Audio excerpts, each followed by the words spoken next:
Thank you for joining us for episode 4 of Cannabis and Company. Today, I am joined by one of our security experts. We have David Beckett of 710 Security. Hello, David. Hello, everybody. Thanks, Jamie. Thanks for having me. It's always great to have you. I'm sure some of you recognize David's face. He comes to our events, and so happy to have him and talk about his business, 710 Security. So first of all, tell us a little bit about your business, 710. Well, 710 Security is a security company based out of Denver, Colorado, and we're geared for the cannabis sector. We obviously do some security work outside of it, but we are completely designed to support the cannabis facilities growing nationwide. Okay, awesome. And so you said you're there in Colorado. What is your background and what brought you to the cannabis industry? Well, a little bit of an odd story. It was a stroke of good luck, I guess. I moved to Colorado in 2008, right before we got to vote on Amendment 64. So with that, I already owned a security company. I moved out here and I created a company called High Tech Security, with the pun intended of being high and being a technician. So with that, we became ADT dealers. We had about 7 or 8 ADT dealers we were doing work for. And then all of a sudden, legalization happened for the medical market. And a lot of people needed security systems with the new regulations that were written. And ADT came in and started to sell a lot of these dispensaries and these new grow operations systems, and the next day actually did not service them.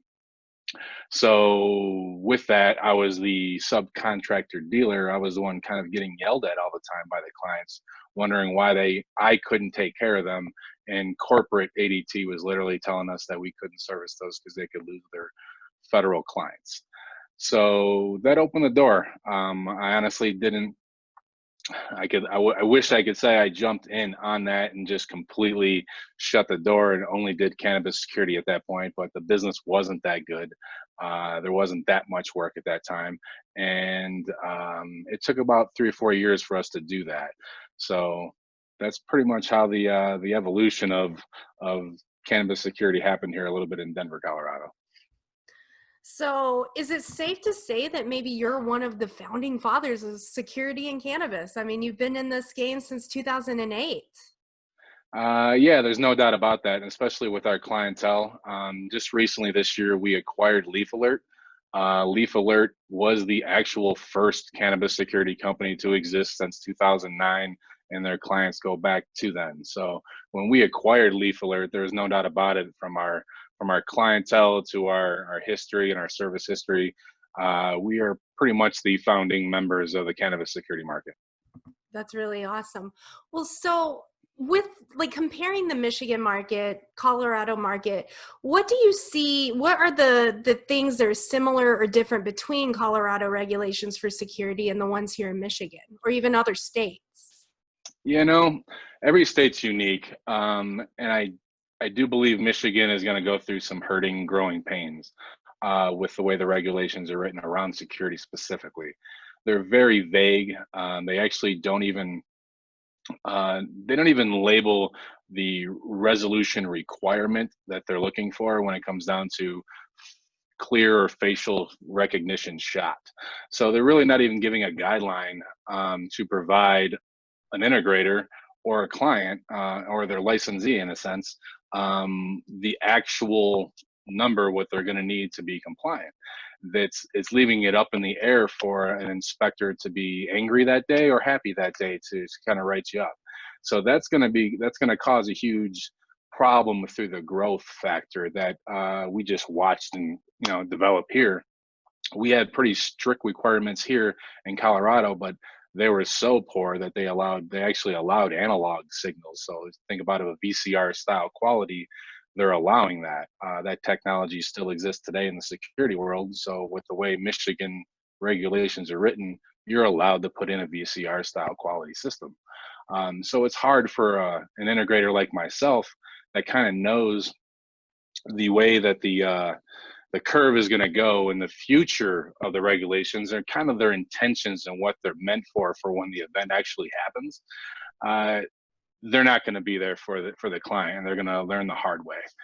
We're still today if you see our Facebook posts and whatnot, we're still walking into facilities today here in Denver that are not compliant on the security end, terrible systems, but they've been able to operate and maintain for years just because either they got lucky, or inspector didn't catch them during that time. They weren't looking specifically for that, or they weren't savvy in that area.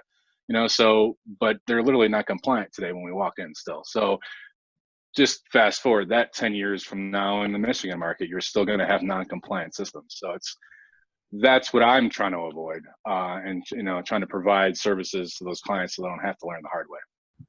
Right. And how have you seen regulations evolve since the beginning when Colorado implemented their new commercial licensing system, and how it is now? Did you see that there were a lot of changes between, at the beginning and now? Yes, there is going to be. It seems like when they want to change some laws, or they always try to tweak something, to see like they are making some sort of traction on that. Specifically in Colorado, they really made some huge changes when recreational came place. We had since '09 we had the medical market, and then 14 hit with rec, and then 15 all those facilities were kind of getting opened up. They changed regulations on that, specifically one that people still aren't compliant for today, and it's around a battery backup. They used to actually mandate 15 minutes for a battery backup situation in case your facility lost power. And then they realized it just wasn't enough, in a sense, what happened with that time span. Then they went kind of crazy and wrote a 4-hour backup rule. And at that point in time, APC, Minuteman, they didn't really make 4-hour backups for these larger camera systems. So great idea, but the implementation of it was really difficult. And with that, no one implemented it. And then there was no regulation to it, as in they didn't go in and inspect for that or fine for it. So it was like, why did they write that regulation in the first place? But if they're not going to enforce it, so that's the caveats of why they actually write some laws and whatnot. So yeah, they come up with new rules every year. They'll tweak some things here and there. So what is the biggest mistake that you see made with businesses and their security systems in the cannabis sector?